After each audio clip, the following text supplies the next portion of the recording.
Hello everyone, welcome to Bearded Daredevil. आपने शायद notice किया होगा, कुछ लोग दिखने में बिल्कुल स्लिम होते हैं, वेट भी नॉर्मल होता है, लेकिन फिर भी उनका पेट बाहर निकला हुआ होता है। अब सवाल ये है, अगर वेट नॉर्मल है तो बेली फैट क्यों? असल में भारत में लाखों लोग ऐसे हैं जो बाहर से स्लिम दिखते हैं, लेकिन उनके बॉडी के अंदर डेंजरस फैट जमा होता है। और यही हिडन फैट कई सीरियस हेल्थ प्रॉब्लम्स का रीजन बन सकता है। आज हम समझेंगे इंडियंस में ऐसा क्यों होता है।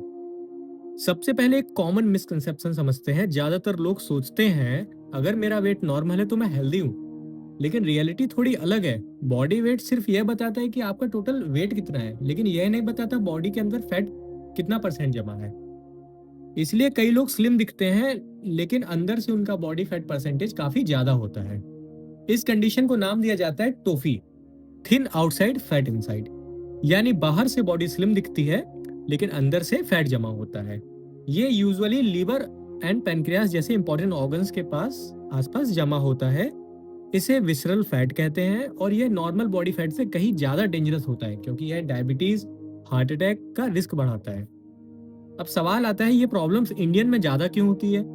इसका सबसे बड़ा रीजन है जेनेटिक्स। साउथ एशियंस यानी हम इंडियंस में बॉडी नेचुरली फैट को एब्डोमेन यानी पेट के आसपास स्टोर करने की टेंडेंसी रखती है। इसका मतलब है इंडियंस को मेटाबॉलिक प्रॉब्लम्स कम बीएमआई पर भी हो सकती है। फैट अक्सर पेट और इंटरनल ऑर्गन्स के आसपास जमा होता है, और डायबिटीज या हार्ट अटैक का रिस्क जल्दी शुरू हो सकता है। यही वजह है इंडियंस में मेटाबॉलिक डिजीज काफी कॉमन हो गई है। अब बात करते हैं हमारी डेली डाइट की। इंडियन डाइट का सबसे बड़ा हिस्सा होता है रिफाइंड कार्बोहाइड्रेट्स, जैसे व्हाइट राइस, मैदा प्रोडक्ट्स, बहुत ज्यादा रोटी या राइस पोर्शन, और दिन में कई बार स्वीट चाय। इन सब से बॉडी में बार बार इंसुलिन स्पाइक होता है। जब इंसुलिन बार बार बढ़ता है तो बॉडी फैट स्टोर करने लगती है, और सबसे ज्यादा फैट पेट के आसपास जमा होता है। अब एक और मेजर प्रॉब्लम है low protein intake. Typical Indian meals अक्सर ऐसे होते हैं: राइस, रोटी, सब्जी, दाल, पोटैटो करी, बिस्किट्स, स्नैक्स। इनमें कार्बोहाइड्रेट ज्यादा होते हैं, लेकिन प्रोटीन काफी कम होता है। जब बॉडी को प्रॉपर प्रोटीन नहीं मिलता तो मसल मास कम हो जाता है, और बॉडी फैट परसेंटेज बढ़ जाता है, और धीरे धीरे बेली फैट डेवलप होने लगता है। अब समझते हैं मसल मास का इंपॉर्टेंस। मसल बेसिकली बॉडी का कैलोरी बर्निंग इंजन होता है, लेकिन कई इंडियंस में मसल मास कम होता है क्योंकि डाइट में प्रोटीन की कमी होती है, स्ट्रेंथ ट्रेनिंग बहुत कम करते हैं, और लाइफस्टाइल बहुत ज्यादा एक्टिव नहीं होती। जब मसल कम होते हैं तो बॉडी की कैलोरी बर्न करने की कैपेसिटी भी कम हो जाती है, और फिर फैट आसानी से जमा होने लगता है। मॉडर्न लाइफस्टाइल ने हमारी डेली मूवमेंट काफी कम कर दी है, जैसे long hour sitting, desk jobs, walking बहुत कम, रेगुलर एक्सरसाइज ऑलमोस्ट नथिंग, ना के बराबर एकदम।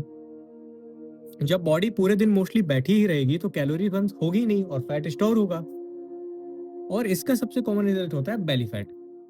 अब आते हैं कुछ छोटे छोटे हैबिट्स पर जो क्वाइटली बेली फैट बढ़ाते हैं, जैसे दिन में कई कप स्वीट मिल्क टी पीना, समोसा फ्राइड स्नैक्स खाना, कुकिंग में ज्यादा ऑयल यूज करना। ये चीजें छोटी लगती हैं, लेकिन धीरे धीरे एक्स्ट्रा कैलोरीज ऐड करती रहती हैं, और यही कैलोरीज पेट के आसपास फैट के रूप में जमा हो जाती हैं। तो सबसे इंपॉर्टेंट टेक अवे यह है, नॉर्मल वेट होना हेल्दी होना नहीं होता। कई लोग स्लिम दिखते हैं, लेकिन उनकी बॉडी में डेंजरस विसरल फैट जमा होता है।